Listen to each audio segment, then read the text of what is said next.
afternoon. Today I have with me Miss Hannah Johnson.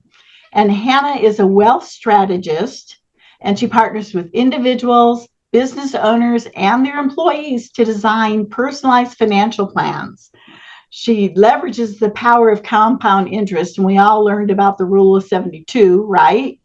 And financial education workshops and explore tax advantages, and how many of us are concerned about taxation. So as a business owner goes into retirement, or let's say you do sell your business and you get this great glob of money, how do you protect that against other taxes that may come down the road and leverage that? So I'm going to be talking to Hannah today specifically about what she does to help the business owner with an exit strategy in mind. Whether you're ready to exit now or you're thinking about it way down the road, you can do this type of planning now, which is far better than if you wait. So Hannah, tell us a little bit more about what you're doing. Well, what I'm doing is really giving the individuals, and whether they own it as a partnership or individually, options. That's the number one thing. As we all know, we set these beautiful plans for our lives and our businesses. And then, of course, curveballs coming at us, right? And we don't expect to go through things like COVID or major illnesses like heart attack, stroke, cancer, or heaven forbid, we get in a car accident or become disabled in another way. We can't actually do the job in the business that we created. So then what? What happens next? And so that's what I do, is I give people options that can really help protect not only their livelihood and their family side, but also the business side as well. And that talks very specifically to two of my 5Ds, which are death and disability. And to your point, the death of a business owner is catastrophic in many different ways, but even more so if they don't have a plan in place. And disability has been called the living death, right? So yes. You're still here, but you can't function. You maybe can't run your company. Maybe you aren't set up properly for that either. So we're going to discuss two options, and I love the options today. How to protect yourself from either of those two potential risks. Yes, perfect. So and we never planned on those happening either. No. They happen at the most inappropriate and inopportune times. Well, to speak to that, my husband was my business partner and he passed away, right? And we thought we had everything pretty well set up. I keep her some life insurance on him and blah, blah, blah, only to find out that there were some other things that fell through the cracks. But thankfully, now, if he had lived, it would have been a different story, because I would have been looking at having to get in-home care and being able to afford that and taking care of him at the same time running the business. So there's a lot of issues. And it also comes down to family members. So if you're the business owner, but a family member gets sick or hurt, then you may necessarily be sidetracked and not be able to run your business the way that you used to.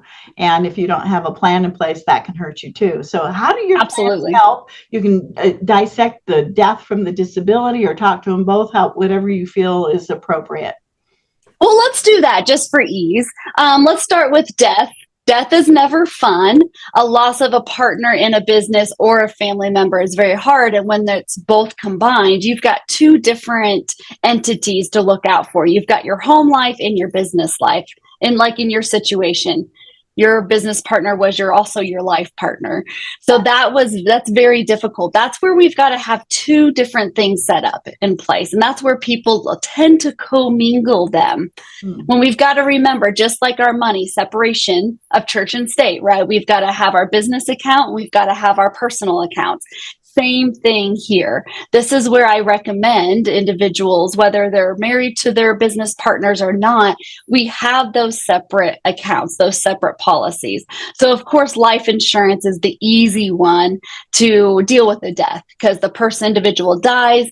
On the business side, that death benefit goes to pay out the existing spouse if it's in a partnership, or in your situation, your partner was your life partner as well. So then on the business side, I would have recommended having a policy as well. Key man, same type of thing, where you had that money to help hire someone to replace the duties that he did within your business without the business collapsing, or worse, having you take over your responsibilities and his, because that's a lot.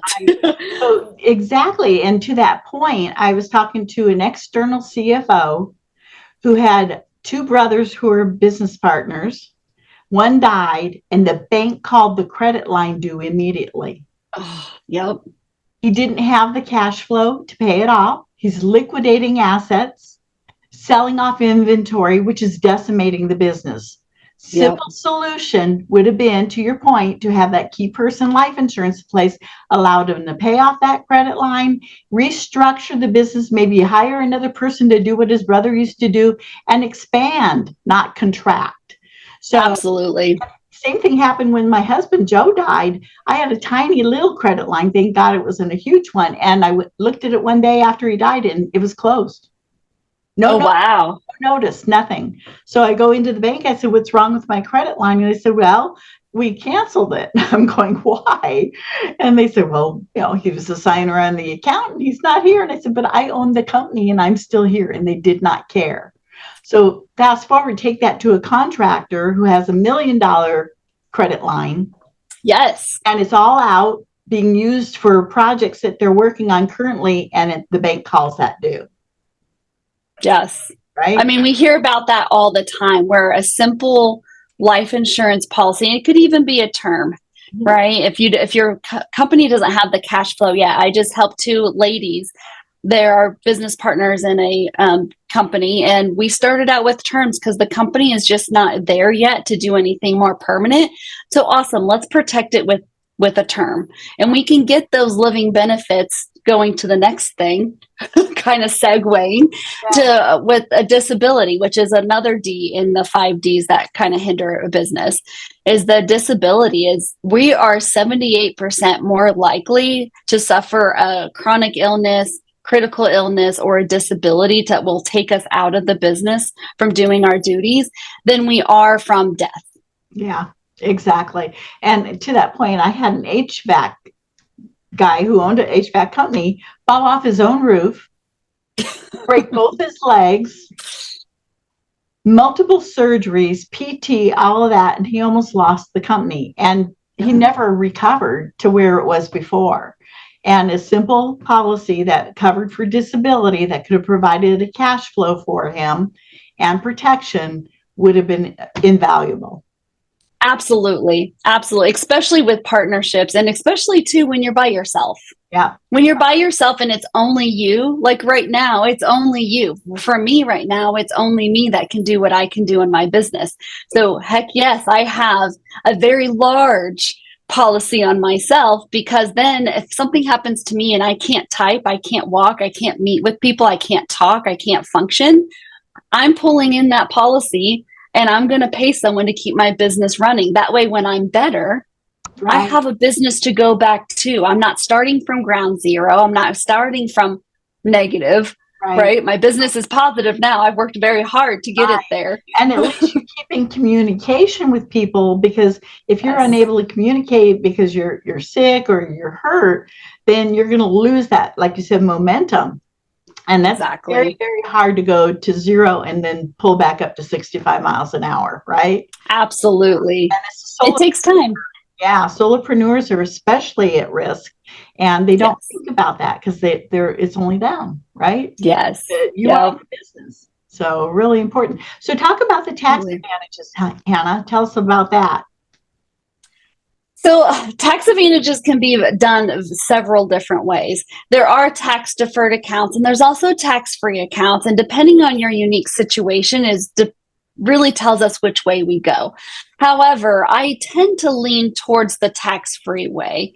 Are we going to save money on taxes now? No. However, with these tax-free accounts, we pay taxes on the money now. We put it in a vehicle that grows tax-free, and then we never have to worry about paying taxes on the growth of that money again. It's a very unique product, and not very many people have heard of it. And there are other products other than a Roth. I know when I start talking about these tax-free options, people are like, "Oh yeah, that's a Roth." And I'm like, that's one, yes, but we're capped in that one, and it changes, and we're still not fully in control of that account. Yeah, someone else is. and you Yes, can't pull money out without penalties until you're exactly. half and blah, blah, blah. So having something that is more liquid along the way, Yes, right? That's accessible for opportunities too. And I've heard of using these types of products for investment purposes, right? yes, So let's just say you are a business owner and you have one of these policies and you've got some availability built up in the policy and you have a business opportunity that comes down the pike. Instead of borrowing from a bank or borrowing somewhere else or using your cash flow, which can also decimate the business, you have access yes. to that, and you can structure it as a little loan and pay yourself back with interest instead of paying somebody else, right? Absolutely, 100%. It's that liquidity that is super important to business owners and entrepreneurs. We have to have that easy access to cash. Not all of us have assets. And I have one lady that did get a loan from the bank, an SBA loan, and they wanted her to put them on her house so that if she defaulted on the loan, they would get her house. Like I collateral. mean, yes, that is, your home is not something to put collateral up against for your business. Yeah. There's a clear line that you do not cross in those situations. And this type of policy helps you make sure that that clear line stays intact. And if something does happen to where you can't pay on that loan, you're going to be fine. And that's that commingling you're talking about. Separation Yes. of church and state, as you put it. Yes. So the business is the business and your personal life is your personal life. And you don't want that to affect the other, if at all possible, to avoid. Exactly. I was talking to a banker this morning, and Okay. he's a commercial banker, loans lots of money to businesses. I said, is your bank requiring life insurance as collateral? He goes, no, we're not. Mm. And I said, hey, when I started in this business many years ago, working with bankers, if a doctor or a dentist or a business owner went and got a business loan, they had to have life insurance on that because, number one, they're protecting the loan, right? So if they die, the loan is paid off. Number two, they're protecting their customer. They're doing them a favor, making sure that their financial security is intact. And I couldn't believe that they weren't requiring that. I said, you get me up there to talk to all your banker boys and girls, and I'll tell them, it's just critical. Yes, and it's so easy to obtain. Now, not everyone can qualify for life insurance, and that's the hurdle. However, most people are. Not just because one company declines you doesn't mean all of them will. There's a ton of different companies that have their own little underwriting restrictions. I've actually had clients that have been declined by several companies, and I was able to get them coverage. Nice. You've just got to know which companies to go to and what information to properly give them and paint the picture of this person's health, right? That's one of our jobs, is to help paint that picture for them, because they're just seeing what they see on paper. Yep. Which stinks. Another really good point, Hannah. The best time to get life insurance is when you're young and you're healthy. And you can get, like you said, you can get a term policy, which you can change over to living benefits later on down the road. But if you get it while you're younger and you have your health, more importantly, it's going to guarantee that to a degree. At least you have it. So I highly recommend get it when they're young. Even if they don't need it right then, it doesn't hurt to have it down the road, and you can always retract it, but you can't always expand it.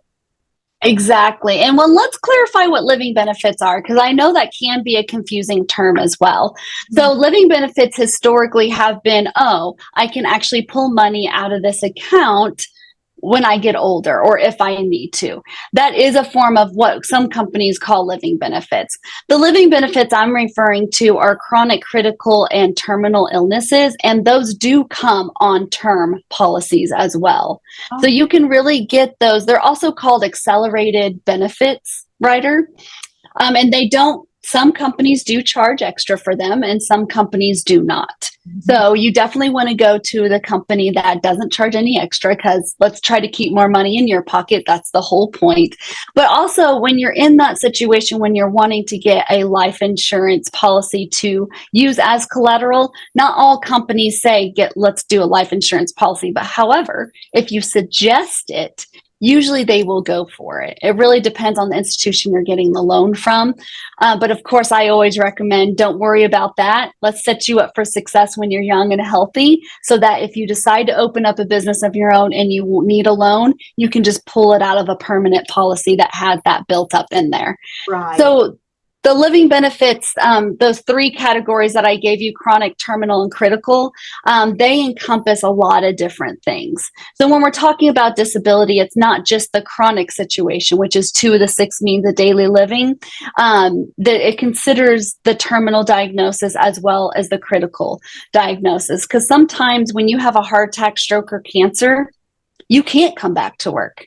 Right. Right. Well, in a traditional death only policy, if you're in a partnership with someone and they suffer one of those and they physically can't come back to work, well, they didn't die. So what now? Yeah, exactly. Yeah. So we've got to think of all factors. And nowadays, it's usually sicknesses and illnesses and injuries that are taking us out of being productive in life versus just death. Yeah. So we've got to plan for those additional things too. So in a critical situation, the heart attack, stroke, cancer, it also includes organ transplant, blindness, loss of a limb. There's a whole list of about 16 or 17 different factors that can encompass a critical illness. So if you look at a policy and they're charging you or they don't have the full list of 16 or 17, there might be a better option out there for you. You want to be as covered as much as possible in those kind of situations. Yeah. So you, as the expert, look at the whole picture, the client situation, their health situation, and you actually shop it. So you basically can go to the marketplace and find what's best. Yes, awesome. Absolutely. Awesome. So it's not a cookie cutter where one size fits all. It's not. It's the devil's in the details, as with anything else. The devil's in the details. So we've got to look at those details and make sure they fit you and what you're looking for. Right. Well, that's really good information. What else were you talking about with the retirement benefits? How can they get tax-free retirement benefits out of this? Because I hear business owners all the time go, my business is my retirement plan. And of course, as an exit planner, I look at them saying, what does that look like? And they don't have a clue because they don't have a clue how much the business is worth, et cetera. And it doesn't matter if they do sell the business successfully down the road. This is a tax-free benefit that they can set up earlier on, and again to hedge against the contingency that maybe they can't sell their business or maybe one of these other things happens. So how does that work for them? So how it works is they make a monthly contribution into a tax-free retirement plan. They let it grow all their working years, and then when they're ready to flip that switch on and pay themselves, they can. What that amount looks like depends on how much you put in through your working careers. It sounds very similar to a 401k, a Roth IRA. The only difference is you have control of it. There's no penalties if you need to dip into it early.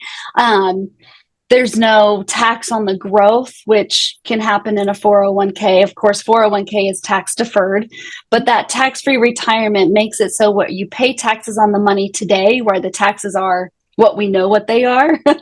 And taxes are usually going up, not down. Yeah, I don't know anybody who says taxes are going to go down. Exactly. Right. We all expect them to go up because historically they do go up. Right. And I know in times of war, we've been in the 90% tax bracket before. Has it gone down afterwards? Yes. But those were times of war.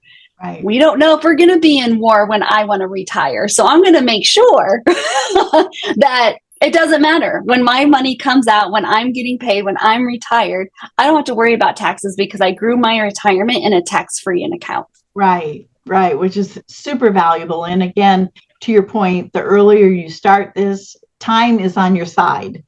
If you wait longer, you can still have some of the benefits, but you're still going to be deleting and depleting what would have been opportunity for you when you're younger. So I highly absolutely encourage younger folks to look at that. So business owners need to do a lot of planning in their business. They need to protect that business. They also need to protect themselves and their families. And in the big picture of things, their employees and their families. Yes. So this extends well beyond the business owner, right?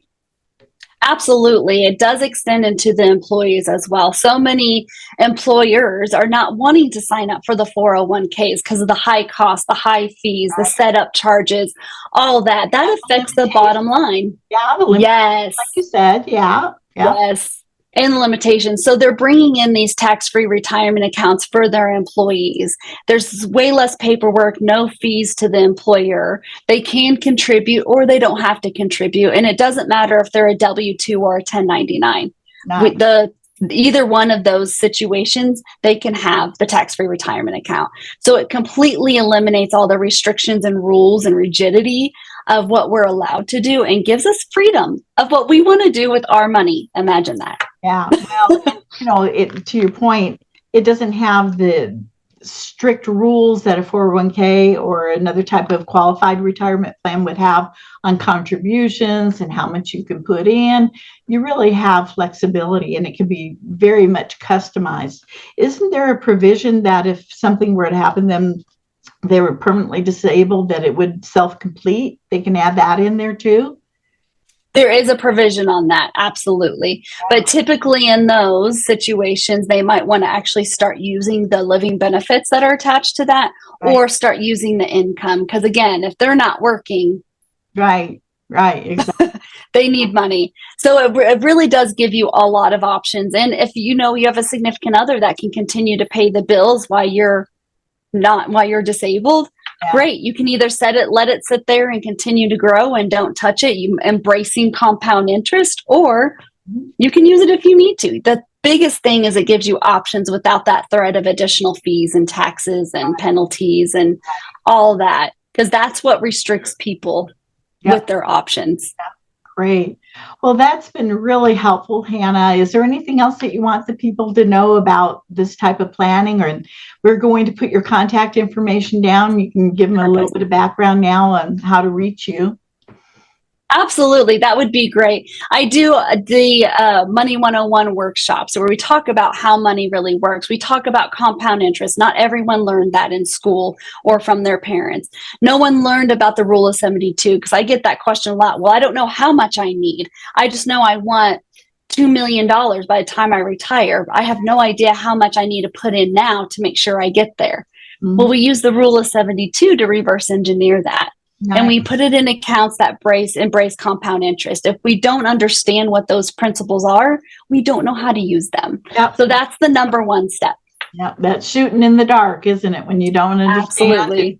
And you don't have somebody to guide you through it like you to help answer those questions and make sure that you do have goals. And that's really what we're all about in the exit planning space too, is to have strategic plans. And these plans affect a lot of different areas of your life, not just your business life, but again, your personal life. So good planning is good strategy. Absolutely. What is that saying? If you're not planning to succeed, you're planning to fail. Yeah. You're planning something, either if you do nothing or do something. So let's do something and make sure we're successful in where we want to go. Absolutely. In my 5 Ds in my webinar, I say crisis planning is no planning. When the crisis hits, it's too late to do the planning. And then you have to deal with the crisis and do the best you can, when you could have done a lot better if you had some things in place, right? Exactly. Excellent. Well, Hannah, thank you so much for your insight and your input. And we'll also make sure that they know when your 101 classes. So if they want to jump in and take advantage of that, we'll go ahead and post that as well. And thank you today for being here and explaining a lot of this for us. Absolutely. Thank you for having me. I appreciate it. All right. Thank you.